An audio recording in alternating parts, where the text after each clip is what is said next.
Gracias por estar con nosotros celebrando este día de resurrección de nuestro Señor Jesucristo. Y si eres nuevo con nosotros, fuiste invitado.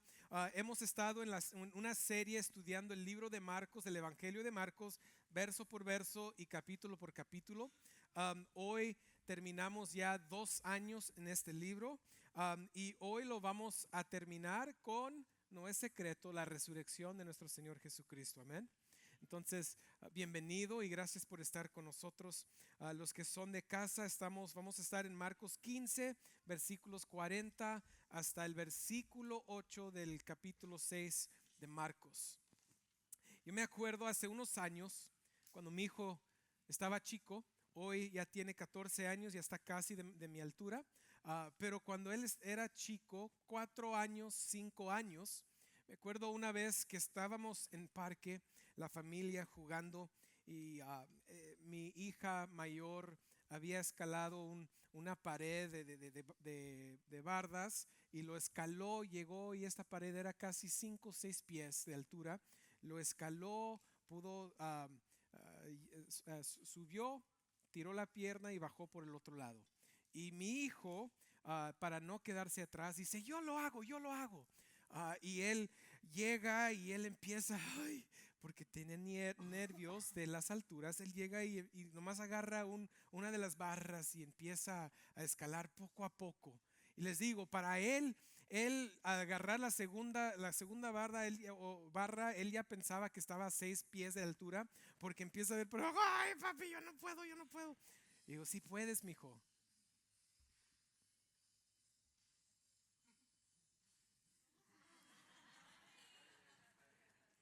Le digo: sí puedes, sí puedes. Y empieza a subir más, poco a poco, barra por barra, subiendo y subiendo y subiendo, hasta que por fin llega a mero arriba.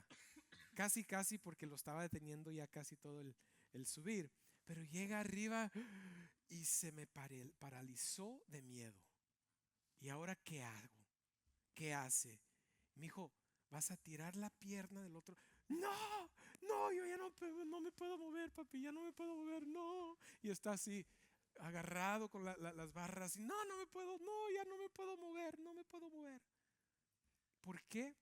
Porque le entró un miedo, y por causa de ese miedo lo paralizó, y él ya no pudo seguir con la acción y la meta que él tenía en mente poder alcanzar. Mi hermana lo hizo, entonces yo lo tengo que hacer también. Pero llegó ahí y fue paralizado. Y la verdad es que muchos de nosotros vivimos nuestras vidas con un temor y un miedo en nuestras vidas, así como de mi hijo cuando llegó arriba y ya no se pudo mover. Muchos de nosotros vivimos con temores que nos detiene de poder seguir adelante. Muchos de nosotros, por causa de estos temores y estos miedos, no queremos salir afuera, somos muy calculados en todo. Si sales, ponte la máscara. Si sales, no camines en la calle, porque te van a tropear. No hagas esto, no hagas lo otro. No puedes encender la estufa de gasolina en la casa, porque se va a quemar toda la casa. Y siempre vivimos con miedos que no nos permiten seguir adelante. Y mucho más importante, la mayoría de nosotros vivimos con miedos que nos detiene poder servir a Dios fielmente en nuestras vidas. Eso es mucho más importante. Que por causa de estos miedos nos paralizamos y ya no podemos seguir adelante. Y hoy vamos a ver un contraste en terminar este libro de dos personas. Unas mujeres que sí estaban sirviendo a Dios fielmente, a Jesucristo fielmente, pero al final terminan con temor. Y un hombre quien estaba sirviendo y siguiendo a Jesús en secreto, pero al final de todo él resulta con el valor necesario para servir a Jesucristo. Y vamos a ver cómo nosotros, por medio de la fe y el creer que Jesús es el Hijo de Dios resucitado entre los muertos, podemos ahora sobrepasar estos miedos que tenemos en la vida para ser fieles en el Evangelio. Vamos a Marcos capítulo 15 y iniciamos con los primeros 2 versículos de 40 y 41.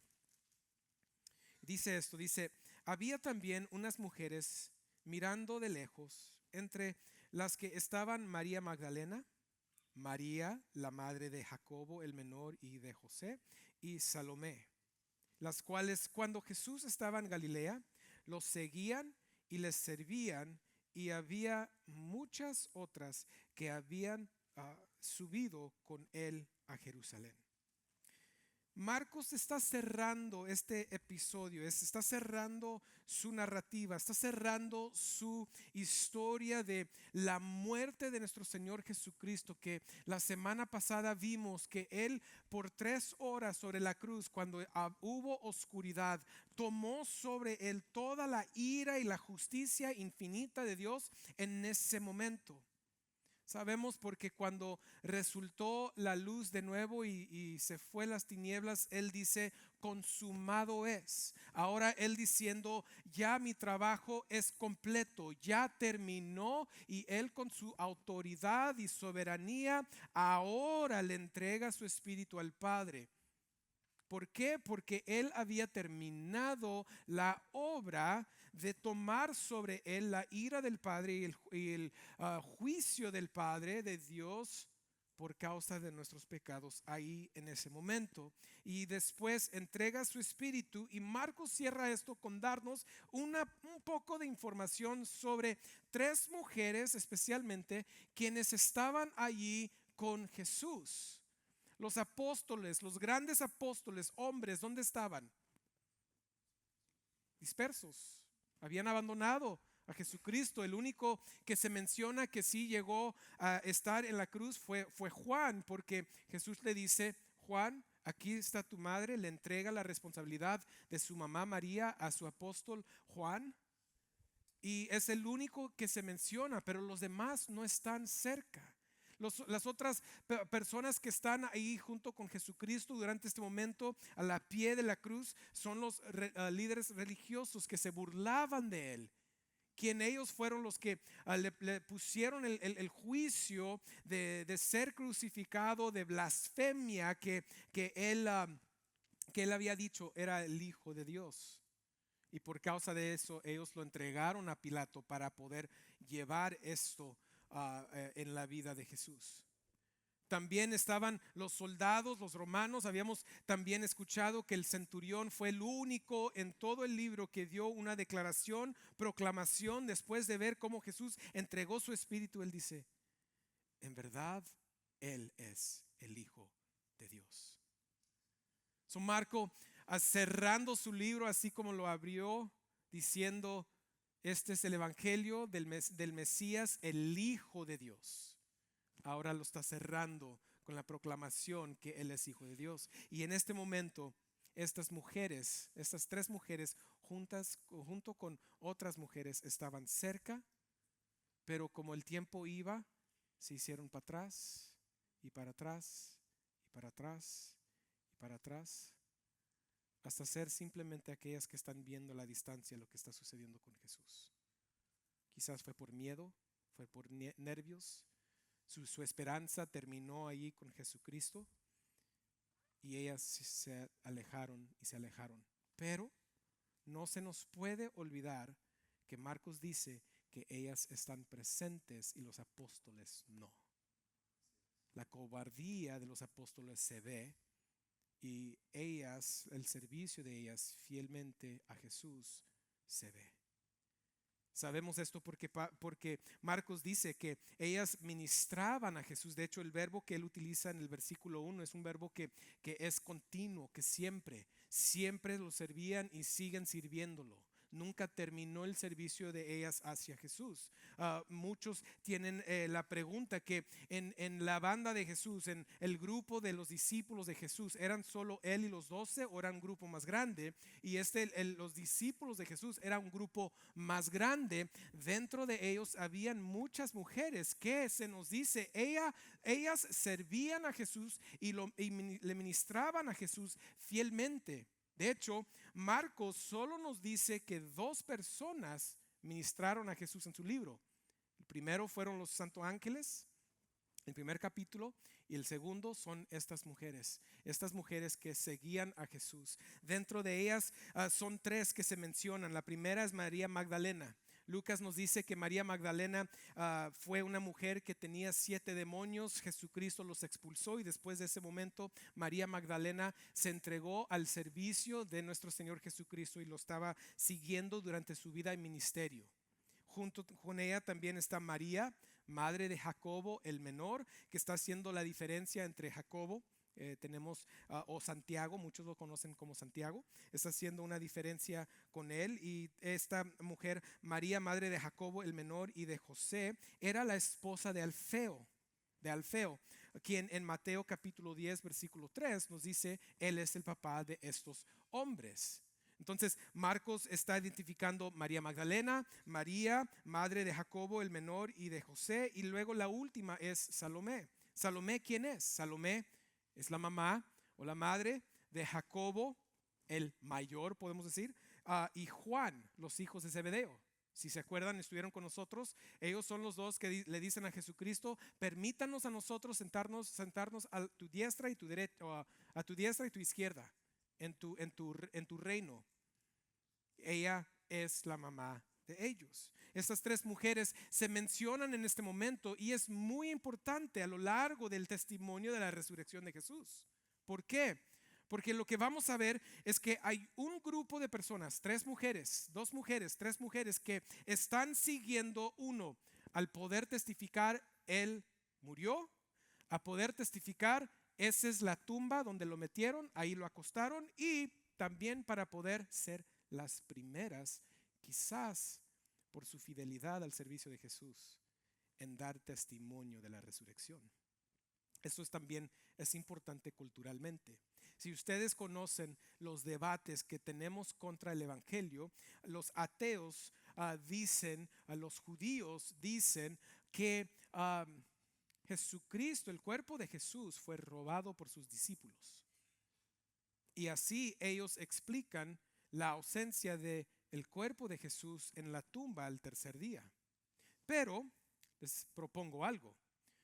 Si uno va a iniciar una mentira en este tiempo y en esta cultura, no lo vas a iniciar con tres mujeres. ¿Por qué? Porque la voz de la mujer en este tiempo, en esta cultura, no tiene peso, no tiene valor. En otras palabras, si vas a iniciar una mentira, lo vas a hacer con la voz, el testimonio de un hombre. Aquí no estaban los apóstoles.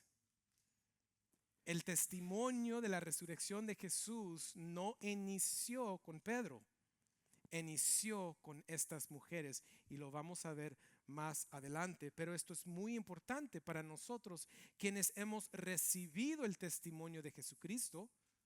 Lo hemos recibido 2000 años después, que sabemos nosotros que viene de una historia, de un testimonio de mujeres, de gentes que estuvieron allí y lo pudieron ver. Eso es muy importante. ¿Por qué? Porque el cristianismo no es una religión de fe ciega. No. El cristianismo es un movimiento sobre la realidad de que Jesucristo resucitó entre los muertos. Y dice el apóstol Pablo, capítulo 15 de su primer carta a los Corintios, si Él no ha resucitado, todo esto es en vano.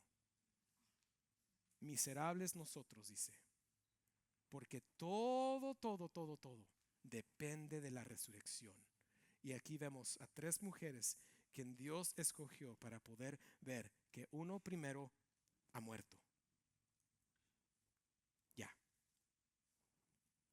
Ya no tiene vida el cuerpo de Jesús. Seguimos leyendo, vamos a Marcos 15, 42 al 47. Dice, ya al atardecer, como era el día de la preparación, es decir, la víspera del día de reposo, vino José de Arimatea, miembro prominente del concilio, que también esperaba el reino de Dios, y llenándose de valor, entró a donde estaba Pilato y le pidió el cuerpo de Jesús.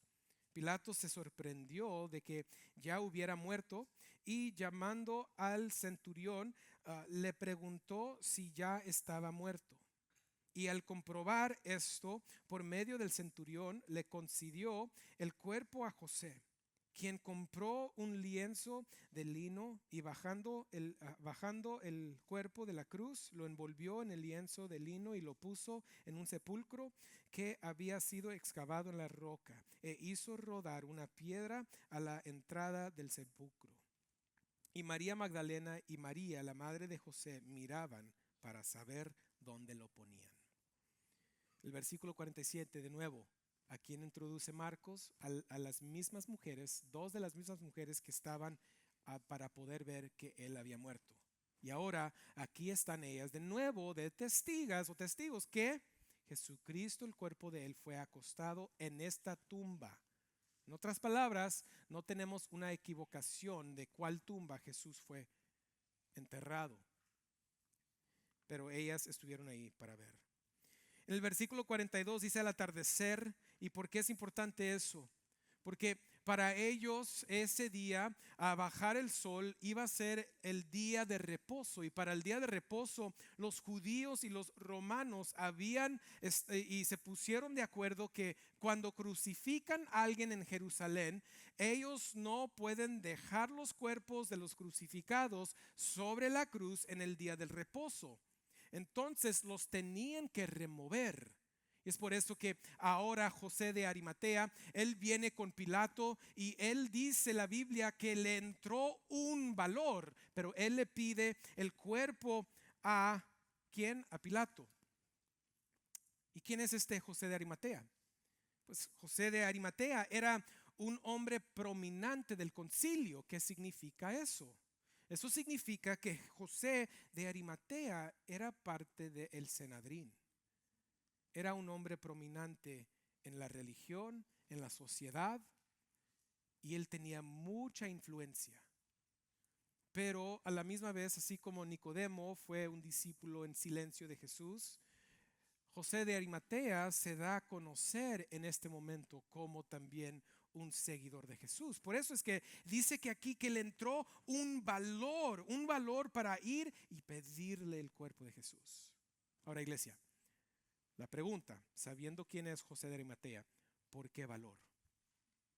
Porque como les digo, él siendo un hombre del concilio del Sanedrín, siendo un judío, un hombre religioso, él al decir dame el cuerpo de Jesús está diciendo esto: estoy dispuesto a perder todo para servir a mi maestro. ¿Ok? Estoy dispuesto a perder mi carrera. Estoy dispuesto a perder mi posición social. Estoy dispuesto a perder toda la influencia que yo tengo. Yo ya no tengo que ser parte del Sanedrín. Yo quiero servir a Jesús. Yo quiero servir a Jesús. Y alguien dice, pues pastor, pero si fue parte del Sanedrín, ¿no es él también culpable de lo que le sucede a Jesús? Bueno, pues Lucas nos explica un poco de esto. Dice Lucas en el capítulo 23, versículos 50-51, dice, había un hombre llamado José, miembro del concilio, José de Arimatea, varón que bueno y justo, el cual no había estado de acuerdo con el plan y el proceder de los demás, que era de Arimatea, ciudad de los judíos, y que esperaba el reino de Dios. Entonces, es decir, que durante todo el procedimiento de Jesús delante del Sanedrín, José de Arimatea estuvo allí, pero no estuvo de acuerdo. Él no dio su palabra de que debería ser crucificado o que lo tenían que matar. Él no estaba de acuerdo. Luego Mateo nos dice en el capítulo 27, versículo 60, dice, hablando de esta tumba, dice, y lo puso en su propio sepulcro nuevo que él había excavado en la roca. Después de rodar una piedra grande a la entrada del sepulcro, se fue. Este hombre prominente, hombre rico, hombre del Sanedrín, dispuesto a, les digo de nuevo, iglesia, él perdió todo. Lo perdió todo. Aún perdió el sepulcro que él había comprado para él mismo. Lo excavó para él mismo. Y siendo esto, se cumple la profecía de Isaías 53:9, donde dice, y se dispuso con los impíos su sepulcro, pero con el rico fue en su muerte, aunque no había hecho violencia ni había engañado en su boca, ni había engaño en su boca. Y al hacer esto, José de Arimatea, él llega, él pide el cuerpo de Jesús, él toma el gran valor. ¿Saben lo que significa valor? Significa valentía para ser enfrentando un peligro enorme.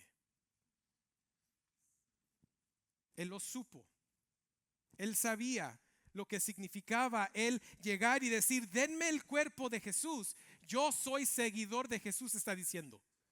Yo dejo todo atrás. Yo no soy parte del Sanedrín. Yo no soy parte de ese sistema religioso. Yo soy discípulo de Él. Dame su cuerpo, yo para acostarlo en mi tumba. Valentía. Y esa valentía es necesaria.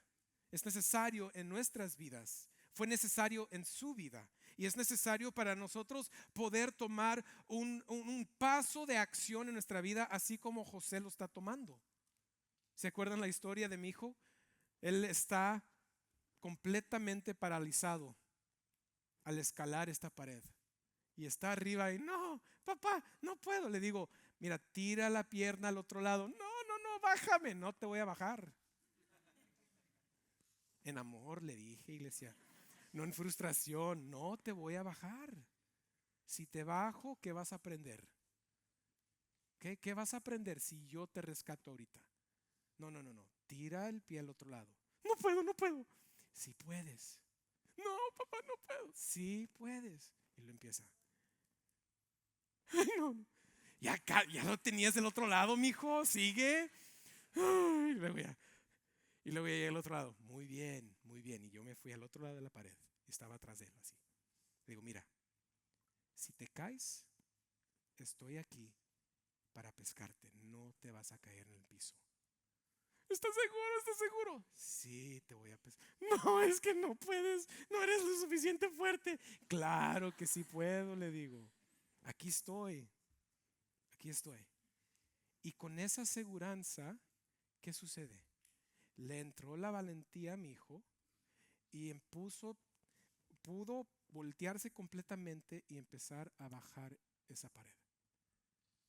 No es que el miedo se les desapareció, es que él tuvo una certeza en él mismo de que papá está aquí para pescarme. Iglesia, José de Arimatea no es que no había miedo. Les digo de nuevo, la palabra valor significa que él estaba con miedo, pero tuvo la valentía de tomar el paso necesario. En tu vida hoy, ahorita, ¿dónde necesitas tú tomar ese paso? ¿Dónde estás ahorita con la falta de certeza en Dios, la falta de certeza en Jesucristo, que no has podido dar ese paso de fe o de ese paso de acción fielmente sirviendo a Dios? ¿Dónde estás tú? José lo hizo, nosotros también lo podemos hacer. Seguimos, vamos a Marcos 16, 1 al 8. Dice: pasado el día de reposo, María Magdalena, María la madre de Jacobo y Salomé compraron especias aromáticas para ir y ungir el cuerpo de Jesús. Muy de mañana, el primer día de la semana, llegaron al sepulcro cuando el sol ya había salido. Y se decían unas a otras: ¿quién nos removerá la piedra de la entrada del sepulcro? Pero cuando levantaron los ojos, vieron que la piedra, aunque era sumamente grande, había sido removida. Entrando en el sepulcro, vieron a un joven sentado al lado derecho, vestido con ropaje blanco, y ellas se asustaron. Pero él les dijo: no se asusten. Ustedes buscan a Jesús el Nazareno, el que fue crucificado. Ha resucitado. No está aquí. Miren el lugar donde lo pusieron. ¿Por qué le dice eso? Porque las mujeres estaban ahí. A ver, ¿dónde lo van a acostar? Ok, ya sabemos exactamente dónde. Ya sabemos cómo está acostado, porque en el tercer día vamos a regresar y vamos a ungir su cuerpo. Ellas ya habían visto este lugar. Dice, pero vayan, mandamiento, imperativo, vayan, digan a sus discípulos, y al otro que negó a Jesús 3 veces y a Pedro, Él va delante de ustedes a Galilea, ahí lo verán tal como les dijo. Y saliendo ellas huyeron del sepulcro, pero con gran temblor y espanto se había apoderado de ellas y no dijeron nada a nadie porque tenían miedo. Punto cerrado. Ahí termina el libro de Marcos. Y alguien ahorita me va a decir, pero espérame, pastor, ¿estamos leyendo la misma Biblia? Sí. Pero es que el libro de Marcos, en mi Biblia tiene más versículos. Sí, cierto. ¿Saben por qué? Porque este final del Evangelio de Marcos ha sido de gran problema para nosotros desde el principio. ¿Por qué? Porque en este cerrar de este Evangelio, Marcos no está dando una resolución.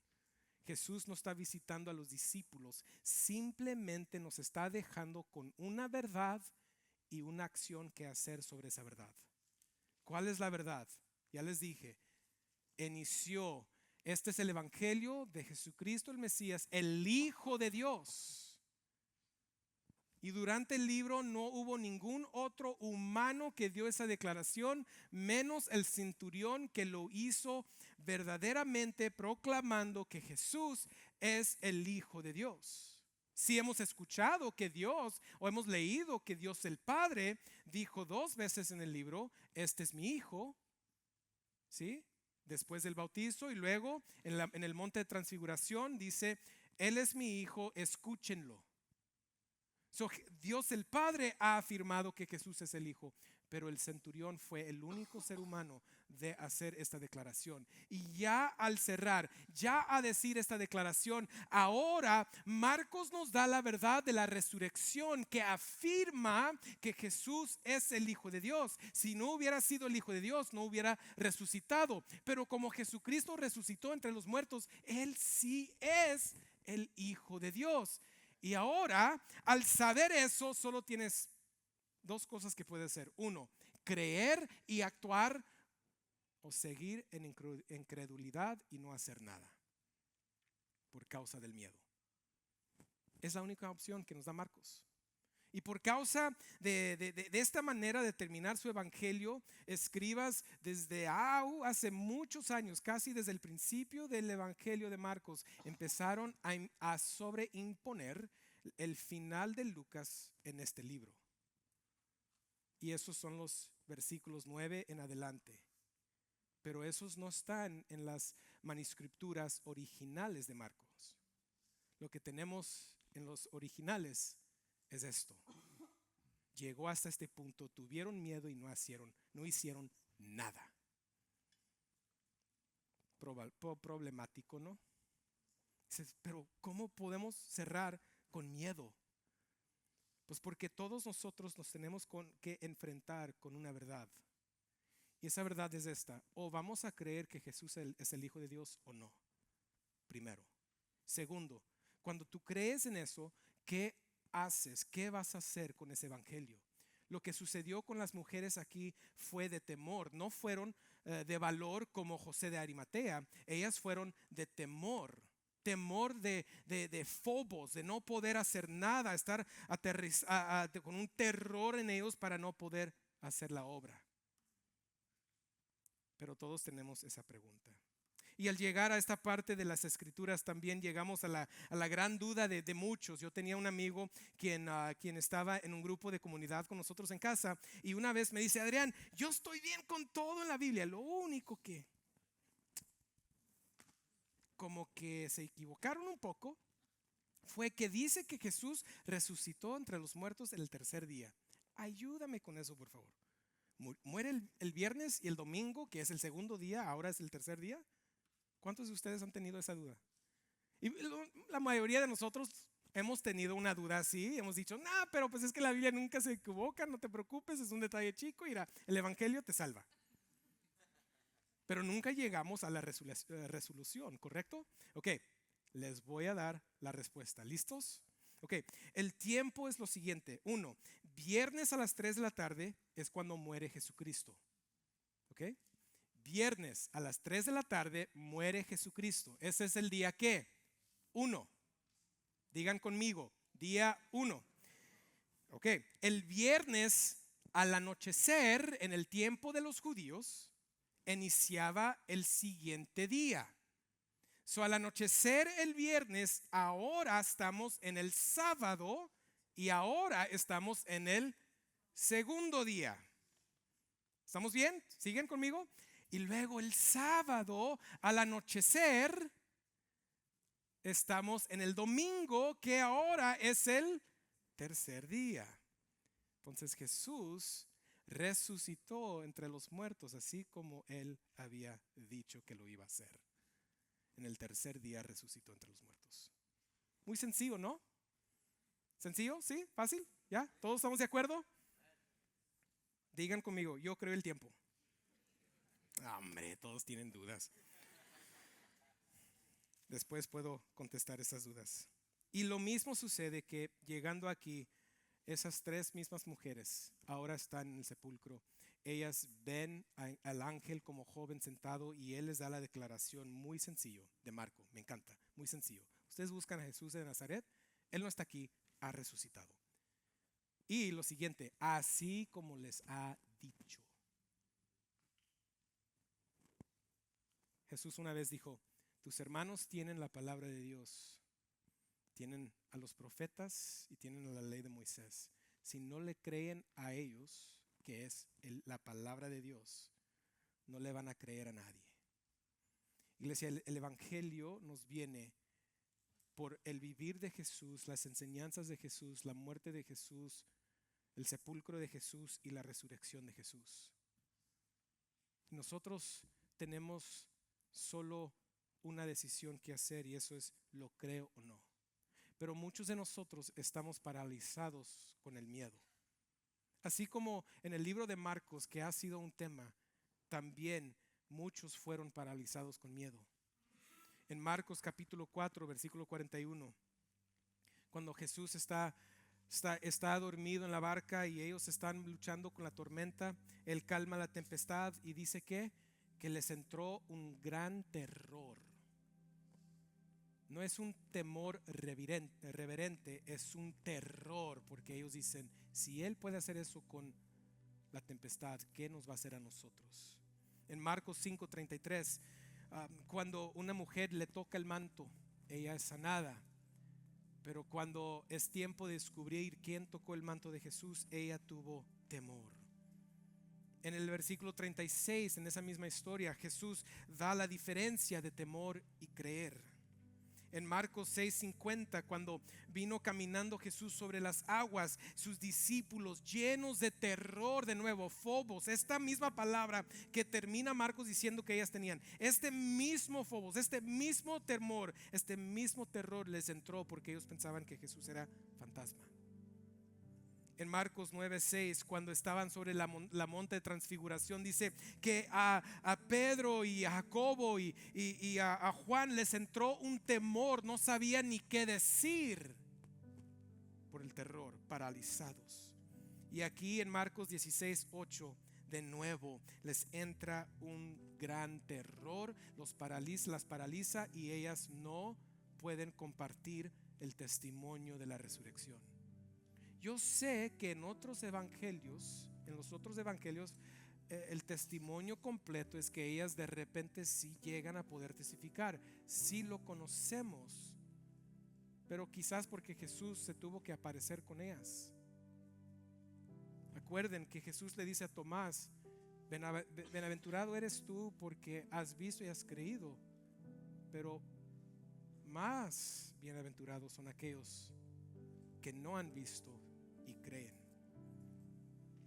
Este temor en el libro de Marcos ha sido un tema constante, un tema que ha causado a los discípulos no poder hacer, no poder vivir, no poder ser fieles en su servir a Jesucristo.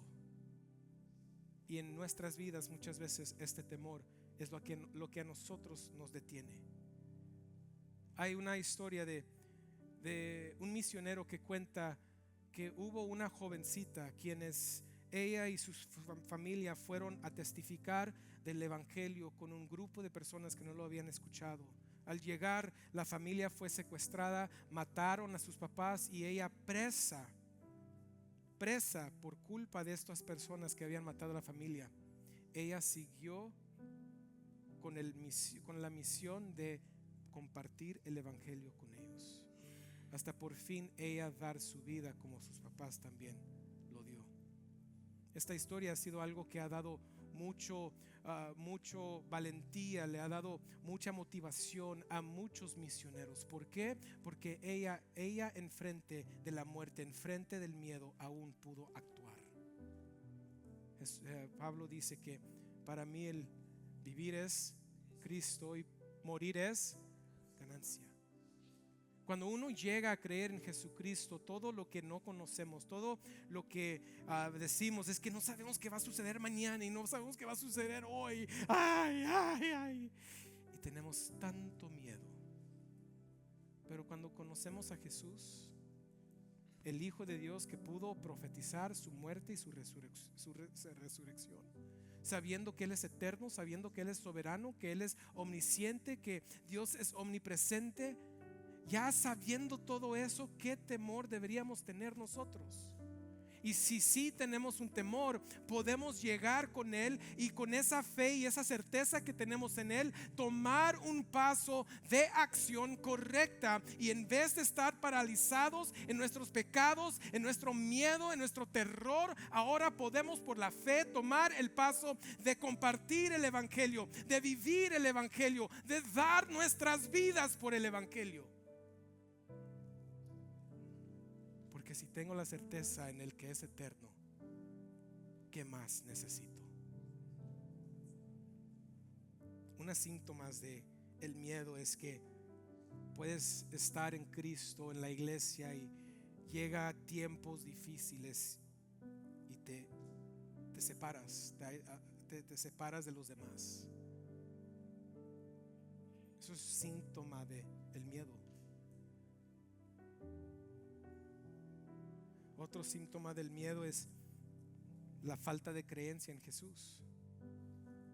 Es que si doy el paso de fe como tú me lo pides, pastor, es negar a mi religión de familia. Sí, exacto. No sé si puedo hacer eso. Jesús lo hizo por ti. Jesús fue negado por la religión de los judíos y su familia.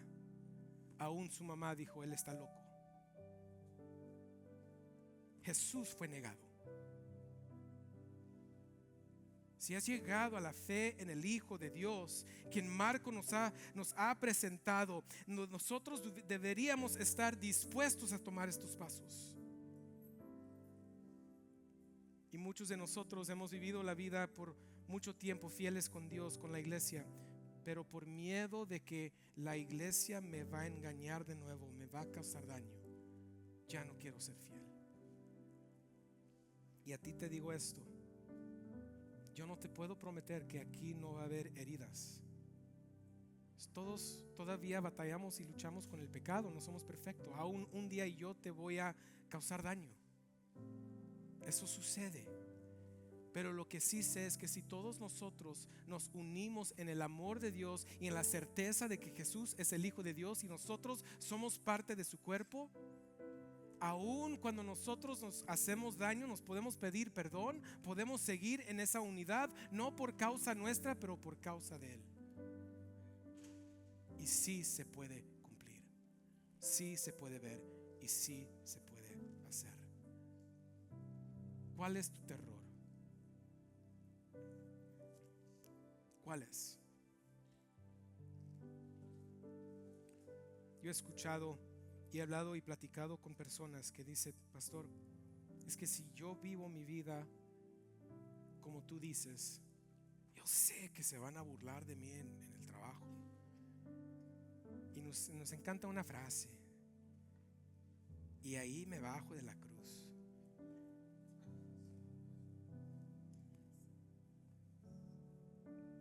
Ya no tengas temor. Jesús dice: si te odian a ti es porque primeramente lo odiaron a Él. Ese odio no es para nosotros, es para Él. Hay algunos aquí que están listos para terminar con su matrimonio. Tengo miedo de que mi esposo me va a engañar de nuevo, mi esposa me va a engañar. Tengo miedo, ya no quiero seguir, no quiero ser bueno con ella, no quiero ser bueno con él o buena con él. Cree, ten la certeza de Jesús y vive el evangelio en tu matrimonio. Sigue fielmente. Algunos tienen el temor y el terror de fallar. ¿Saben cuál es el secreto? Todos vamos a fallar. Todos. Pero estando con Jesucristo, así como Pedro lo estuvo, que lo negó 3 veces, podemos estar seguros que Jesucristo nos va a causar perseverar aun cuando fallamos. Y al otro lado, junto a las brasas, nos va a preguntar si lo amamos, y nosotros podemos afirmarlo de nuevo: sí, te amamos. Muchos de nosotros no compartimos el evangelio porque tenemos temor de no saber qué decir. Pero la palabra de Dios nos dice que no tengan miedo. El Espíritu Santo de Dios que está en ustedes les dará las palabras, les recordará de sus enseñanzas para poder compartir el evangelio de aquel quien vino a vivir perfectamente, a morir y ser resucitado entre los muertos y exaltado a la diestra del Padre. Iglesia, ya no hay necesidad del temor. Y si tienes temor, toma la valentía que tomó, el valor que tomó José de Arimatea, y empieza a tomar los pasos necesarios para sobrepasar el miedo y el terror que tienes para servir fielmente a aquel quien se lo merece. Amén. Vamos a orar. Padre, te damos gracias que en tu Hijo amado Jesucristo hemos sido testigos de tu grande amor hacia nosotros. Gracias por la fe que nos llega por medio del Espíritu Santo, en el evangelio, en Él mismo como nuestro Señor y Salvador, y en Él ponemos nuestra fe. Creemos. Pero Padre, ahora te pedimos que nos ayudes no ser paralizados con el terror, sino ser aquellos que con valor podemos seguir a nuestro Señor Jesucristo, significando que aun si hay miedo, lo vamos a hacer para ser fieles a Él. Te damos gracias que hoy de nuevo celebramos su resurrección, y en su nombre